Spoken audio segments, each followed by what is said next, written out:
बिस्मिल्लाहिर्रहमानिर्रहीम। अस्सलाम वालेकुम व्यूअर्स, कैसे हैं आप लोग? उम्मीद करती हूँ आप लोग खैरियत से होंगे।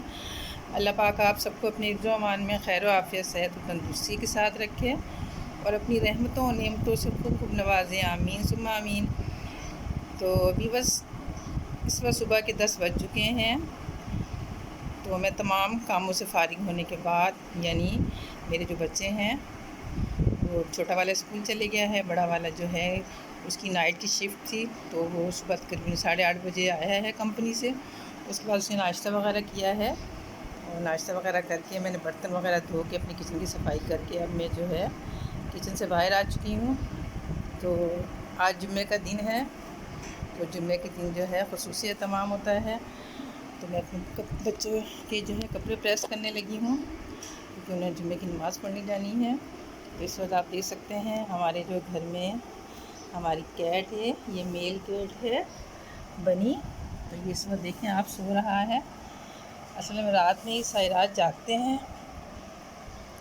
और जो दिन है सारा दिन सो के गुजारते हैं बनी। तो इस वक्त जो है ये गलूदगी में है, जाग भी रहा है और सो भी रहा है। तो और एक जो है ये देखें सोफ़े के नीचे सोई पड़ी है बेला, जो इसकी मदर है, वो सोफ़े के नीचे सोई नहीं है। तो मैंने अपने बेटे के कपड़े प्रेस करने लगी हूँ, साथ साथ मैं कपड़े भी प्रेस करती रहूँगी और आपके साथ जो है बातें भी करती रहूँगी। तो जैसे कि व्यूअर्स, मैंने आपको बताया कि आज जुम्मे का दिन है। तो जुम्मे के दिन जो है घरों में अमूमन एहतमाम किस चीज़ का होता है, क्योंकि जेंट्स ने नमाज़ पढ़ने मस्जिद जाना होता है, तो हर काम जो है वो जल्दी जल्दी किया जाता है। क्योंकि आजकल जो यहाँ पे है सुई गैस की भी लोड शेडिंग चल रही है। तो जैसे ही एक बचता है तो जो गैस है वो बिल्कुल ना होने के बराबर होती है। ये जो खाना बनाना है वो भी बहुत मुश्किल हो जाता है। तो बस आप भी कमेंट्स करके मुझे बताइएगा कि आपके घरों में जो है वो जुम्मे के लिए किस तरह आप एहतमाम करते हैं और किस तरह जो है लेडीज़ घर के कामों को मैनेज करती हैं। क्योंकि लेडीज़ ने घरों में नमाज़ पढ़नी होती है और जेंट्स ने जो है वो मस्जिद जाना होता है नमाज़ पढ़ने के लिए। कोशिश ये होती है कि हर काम को जो है वो ज़ोहर की नमाज से पहले पहले अंजाम दे दिया जाए, ताकि जो है फिर वो तमाम कामों से फ़ारिग होकर घर में जो आपने नमाज़ पढ़नी है, जो आपने तस्बीहात पढ़नी है, वो जो है इस तमाम कामों से फ़ारिग होकर उस काम को अंजाम दिया जाए। तो मैं इस वक्त जो है कपड़े प्रेस कर रही हूँ और साथ साथ आपसे जो है बातें भी कर रही हूँ। तो यहाँ पे व्यूअर्स अब दोपहर के खाने की तैयारी हो रही है। मैंने किचन साफ़ करने और कपड़े प्रेस करने के बाद जो है अब बारी आती है दोपहर के खाने की। तो अमूमन जुम्मे के दिन मैं ऐसी डिश तैयार करती हूँ कि जो कम वक्त में और जल्दी तैयार होने वाली और बच्चे भी शौक़ से खाएँ। और चूँकि इस वक्त जो गर्मी का सीज़न चल रहा है और गर्मी भी ज़ोरों की पड़ रही है, तो अमूमन जो है हल्का फुल्का खाना ही दोपहर में बच्चे खाना पसंद करते हैं। तो यहाँ पे भी बस मैंने 1 कप बेसन ले लिया है, इसको मैंने छान के लिया है। तो आज जो है हम दही फुल्की तैयार कर रहे हैं, तो इसके लिए व्यूअर्स मैंने जो है यहाँ पर थोड़ा सा कुटा हुआ ज़ीरा ले लिया है, थोड़ी सी अजवाइन, चुटकी भर, हाफ़ जो है चम्मच चाय वाली वो सुर्ख मिर्ची है, हाफ़ चम्मच ही नमक है और थोड़ी सी हल्दी है, इसको इसमें शामिल कर देते हैं। और यहाँ पे बस मैंने एक छोटा कटा हुआ प्याज लिया है, 3 हरी मिर्चें थी, उसे मैंने इस तरह से काट लिया है, थोड़ा सा पुदीना है और थोड़ा सा धनिया है, ये भी इसमें शामिल कर देते हैं। और शामिल करने के बाद इसका जो है पानी का एक घोल पानी डाल के एक घोल तैयार कर लेंगे। और पानी जो है हम एक साथ नहीं डालेंगे, थोड़ा थोड़ा करके डालेंगे।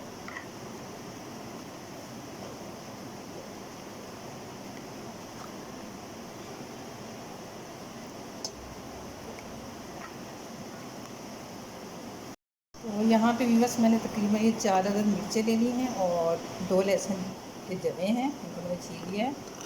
तो हम जो है इसकी एक चटनी तैयार कर लेते हैं। और नमक जो है वो अपनी टेस्ट के हिसाब से आप शामिल कर सकते हैं, या हाफ़ टी स्पून से भी कम नमक है। तो मैं इसकी चटनी तैयार कर लेती हूँ। तो यहाँ पे भी बस मैंने 1.5 कप दही लिया है और इसको इस तरह से मैंने फेंट लिया है और हमने चटनी भी तैयार कर ली है, आप देख सकते हैं। तो जो चटनी है वो मैं इसमें डाल देती हूँ, तकरीबन हाफ़ टी स्पून। आप अपने टेस्ट के हिसाब से चटनी को जो है मैनेज कर सकते हैं। अगर आप ज़्यादा खाना चाहते हैं तो आप ज़्यादा डाल लें, लेकिन मैंने हाफ़ टी स्पून डाली है। यहाँ भी व्यूअर्स जितना दही है उतना ही तकरीबन 1.5 कप ही मैंने पानी लिया है। तो हम पानी को जो है अभी मैंने तकरीबन 1 कप इसमें डाला है। तो मैं देखूँगी कि मैंने किस हिसाब से इसको पतला करना है, क्योंकि हम जब इसमें अपनी दही की फुल्कियाँ भिगोएंगे तो वो भी जो है पानी को अपने अंदर जज़्ब करेंगी।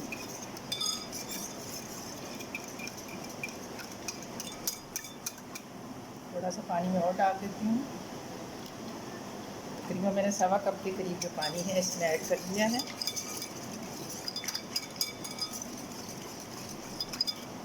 थोड़ी सी जो है वो चटनी में और डाल देती हूँ, इसमें जो कम लग रही है।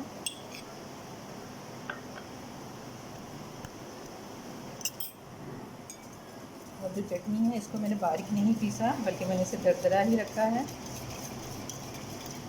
तो हमारा दही फुल्कियों का दही भी तैयार हो गया। हमने बेसन भी भिगो लिया है। जो है हम फुल्कियाँ निकाल लेते हैं, फ्राई कर लेते हैं। तो यहाँ पे व्यूअर्स मेरे बेसन को भीगे हुए तकरीबन 10 मिनट हो चुके हैं। आप देख सकते हैं ये मज़ीद फूल चुका है, थिक हो चुका है। तो यहाँ पे व्यूअर्स मैंने जो है तकरीबन 2 चुटकी के करीब, 2 या 3 चुटकी के करीब जो है खाने वाला सोडा लिया है। इसको इसमें ऐड कर देते हैं। और थोड़ा सा मुझे पानी डालना पड़ेगा, क्योंकि मुझे अपना बैटर जो है वो थिक लग रहा है।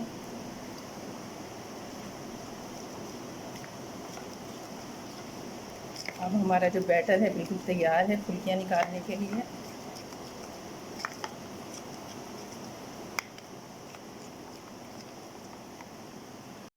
और यहाँ पे बस मैंने जो ऑयल है गर्म होने के लिए रख दिया था, तो मैंने एक ड्रॉप डाल के इसे चेक किया है कि हमारा ऑयल गर्म है या नहीं। तो हमारा ऑयल बिल्कुल परफेक्ट गर्म है। अब हम जो है फुल्कियाँ निकाल लेते हैं।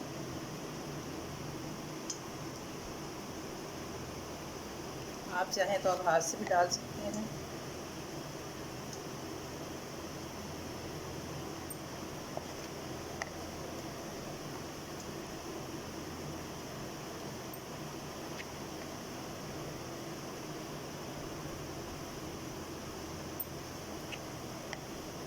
जितने हमारे बर्तन में आएंगी मैं उतने ही डालूँगी।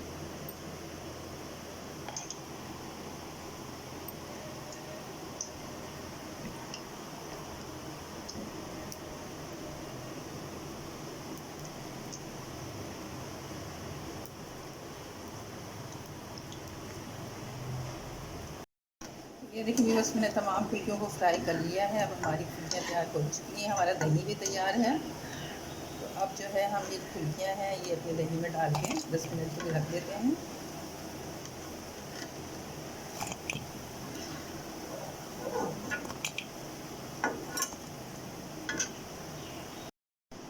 तो यहाँ पे वीवर जो हमने दही फुल्की तैयार की है वो मैं इसमें दही में जो है तकरीबन 10 मिनट के लिए इनको भिगो देती हूँ, ताकि अपने अंदर अच्छा सा दही जो है वो सोख कर लें।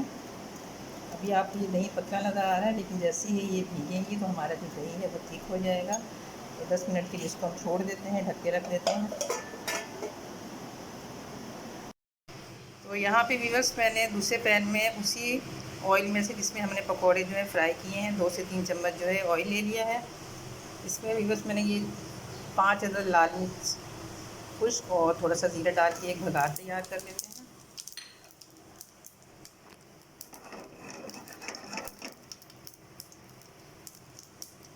तो ये देखिए व्यूअर्स हमारा भगार तैयार हो चुका है। मैं चूल्हे की फ्लेम बंद कर रही हूँ और इसको थोड़ा सा ठंडा करके जो है हम दही बड़े हमने जो बना के रखे हैं उसको ऊपर से डाल देंगे। आपकी मर्ज़ी है, अगर आप भगार लगाना चाहें तो लगाएं, वैसे भी खा सकते हैं। तो व्यूअर्स आप देख सकते हैं 10 मिनट बाद जो हमारा दही आपको पतला लग रहा था, ये देखें हमारी जो फुल्कियाँ हैं उन्होंने अच्छे से इसको अपने अंदर सोख लिया है और ये फूल भी चुकी हैं। तो यहाँ पे जो मैंने भगार तैयार किया था वो इसके ऊपर हम लगा देते हैं।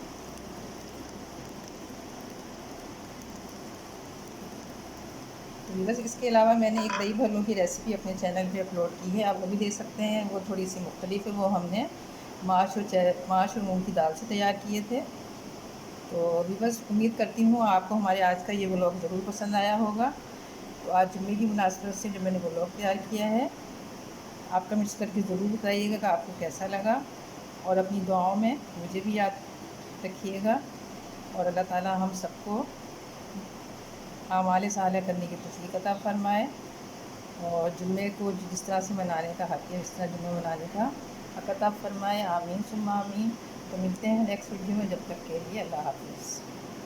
तो ये देखिए बस मैंने इसको लो फ्लेम पे 4 से 5 मिनट के लिए रोस्ट कर लिया है, और इसमें एक अच्छी सी खुशबू आने लग गई है। और मैं चूल्हे की फ्लेम बंद कर देती हूँ और इसको एक प्लेट में निकाल लेती हूँ ताकि ये ठंडे हो जाए। तो यहाँ पे भी बस मैंने 2 केले ले लिए हैं, तो फोक की मदद से जो है इनको अच्छी तरह से मैश कर देते हैं।